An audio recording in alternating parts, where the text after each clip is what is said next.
And Finn Anderson wrote in about my thoughts on the recent Facebook controversies. And there's always a Facebook controversy to talk about, but this latest one involves a firm called Cambridge Analytica. And what they did is they commissioned a psychology guy, some kind of academic in the psychology field, to conduct a personality survey on Facebook. And you probably see these things streaming through your news feed all the time. Take the test and see where you rank against your friends or whatever. And there was a nefarious purpose behind this study and many others, by the way, that you'll see coming across your feed. So what happened is they got a bunch of people to fill out this personality survey. They got a very in-depth look at what exactly where these people fell on maybe like a Myers-Briggs scale about their level of extroversion or introversion and that kind of thing.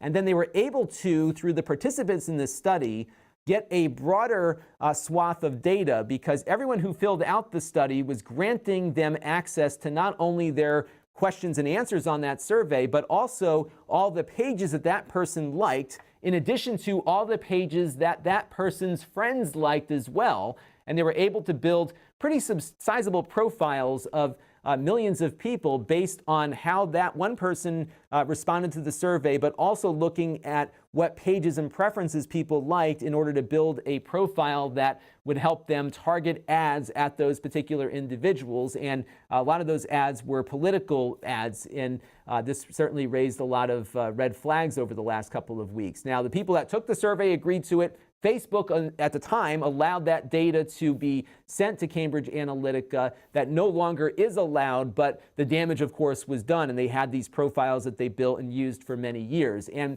my big issue with Facebook over time has been that they've done a lot of good things and they've done a lot of bad things, and it's often really hard to figure out which one outweighs the other, partly because the company has long had kind of an obnoxious approach to things in that they will beg for forgiveness rather than ask for permission. They'll push, and then there's some pushback, and they kind of readjust their strategies so that they can keep moving forward. And eventually they kind of get where they want to go. The biggest problem, I think, is that we as users of Facebook are okay with everything that is happening. We get outraged after the fact, but we continue to use the platform. We continue to fill out these stupid surveys. We continue to just ignore the notifications and permissions that come through. And this is the sort of thing that happens when a company feels like they've been given permission to do whatever they want. And I think we trust these companies a little too much. Now, I think people who watch tech stuff on YouTube might be a little more aware of this, but many other people really don't know what's out there. And we're going to talk about that a little bit later here in this diatribe. But the first thing I wanted to point you to was a similar controversy that happened about 10 years ago involving an online ad experiment that Facebook had called Beacon. And what this was doing, and I'm sure they're doing it now in a different way, is that it would track your behavior outside of Facebook.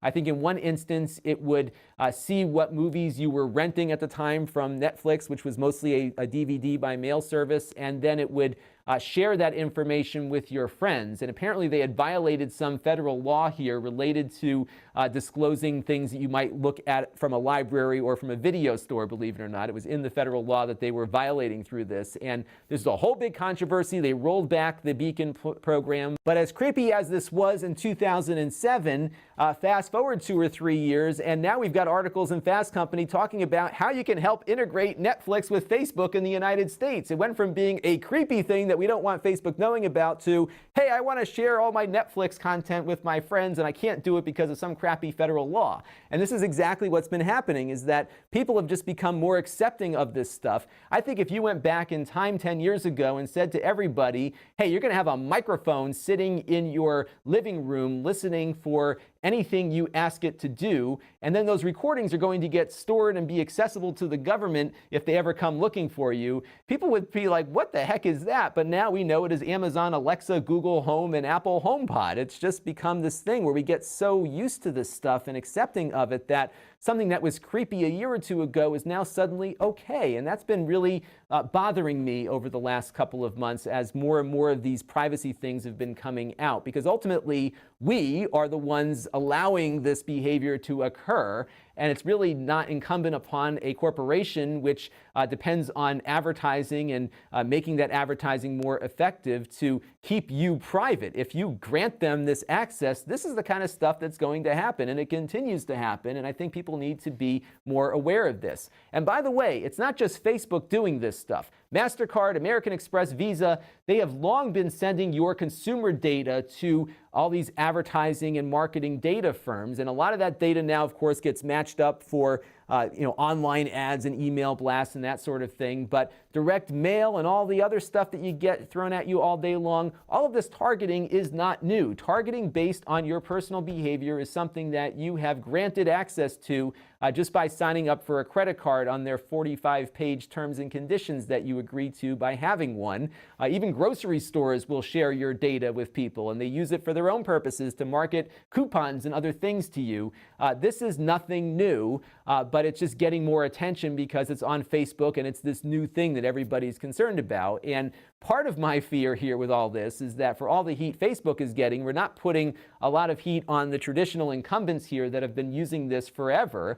And I think we've got to be very mindful of who's driving a lot of this discussion, because the gatekeepers want their power back to some degree. And it does concern me that there's this focus on social media platforms when the entire industry has been doing this for decades, if not longer. And there is some degree of this where people who've lost their power are trying to get it back. And in this instance, I think especially with Facebook, their approach should be do no harm. And they have been doing a lot of harm by these missteps that they have made over the years. You can't, you can't build something and not be mindful of the fact that your enemies will be working very hard to shut you down, and you got to be perfect, and they have not been so. So I think what we need to be focused on here, first of all, is online literacy. I don't know where we've gotten to, but I remember 10 or 15 years ago, people saying, whatever you don't want out in public, don't post it to the internet. And for whatever reason, Facebook and Google and everybody have created this narrative that you're safe with them, you can trust us. But as we've seen with Facebook over the years, that trust is unfounded. And I think you've got to be very careful about what you put up online. And I think if you are concerned about this stuff, don't post it. I know it's sometimes hard for kids to do because they're living their lives and not thinking about the future, but nevertheless, we got to teach this literacy. We got to get kids focused on what you're doing is going to impact you and be with you for your entire life online. It was great when I was going through my local elementary school the other day. They've got posters all over the place reminding people of this, reminding them about password security and everything else. So I think we're starting to get there, but for the generation that is not getting this in school, we need to be focused on thinking about these things and making ourselves more literate. There also needs to be clear privacy reminders, more than just a little thing that pops up. It needs to stop what you're doing and allow you to really think about what you're giving up when this site is asking for your information. And maybe if you've been on the site for a month or two, it puts it back up again, stops all activity, and says you can't move forward until you agree or disagree with these privacy disclosures. Apple is starting to do that.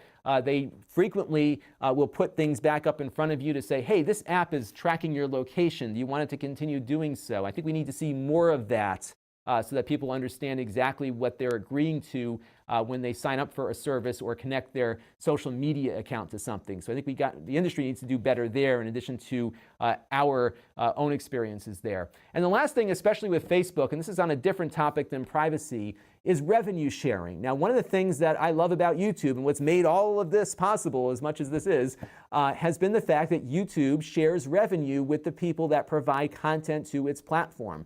To my knowledge, they are the only ones that really do this. There are some examples where maybe Twitter and Facebook might for certain creators, but generally YouTube is probably the most accessible from a revenue sharing standpoint. And the fact that other platforms don't, I think, is killing media. Facebook in particular, because they've built a very effective ad platform, so effective that it has largely gutted local journalism, because people can buy a Facebook ad and it's just so much more targeted and effective than having an ad on a news site somewhere. And Facebook needs to recognize that they've created a lot of displacement here. They're trying to work better with local news, but at the end of the day, Facebook's business objective is to keep people on Facebook and not having them clicking off and going to some other place, and that largely impacts their search rankings. Same is with this video channel that I do here. I don't put content on Facebook because I don't gain any revenue from it. So I will put videos up that I just want to direct to other things, but largely I haven't done much on Facebook because they're not really eager to have my content on their platform in a way that they could share some of the huge amounts of money they're making with the people supplying content to them. And that's one of the things that I think we need to see here moving forward, because my big concern is that a lot of the major productions of journalism here in the United States are being put behind paywalls, so you can't get at this content unless you pay that publisher directly. And I think Facebook really needs to work on finding ways to innovate, especially in the area of revenue sharing, so that people can put stuff up on their platform and be compensated for it, which has not been happening. And I think they do need to recognize that they've taken a lot away from the media landscape, and that hasn't been good for what we've got going on here in this country. So hopefully we'll see some changes here, but there's a lot that needs to be done. Facebook needs to do better. I think a lot of these firms that are collecting data need to do better, and we as consumers and users need to take some responsibility for our privacy also, and think about what we're putting on these platforms as well, because we're not immune from criticism here as users. Certainly these companies should be doing more with the trust that we grant them, but ultimately it is we who keep driving Facebook in this direction. And if we as a collective group of consumers don't care, and that's clearly been what's been happening up until this point, we're going to get more of this in the future and not less. This channel is brought to you by the Lon.TV supporters, including gold level supporters of the Black Eyed and Blues Music Hour podcast, Chris Allegretta, and Kalyan Kumar. If you want to help the channel, you can by contributing as little as $1 a month.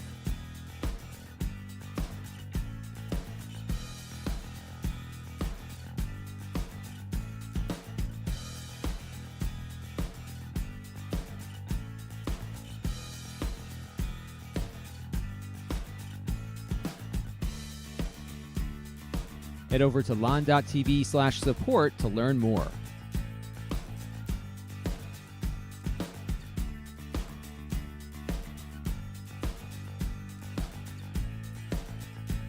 And don't forget to subscribe. Visit lon.tv/s.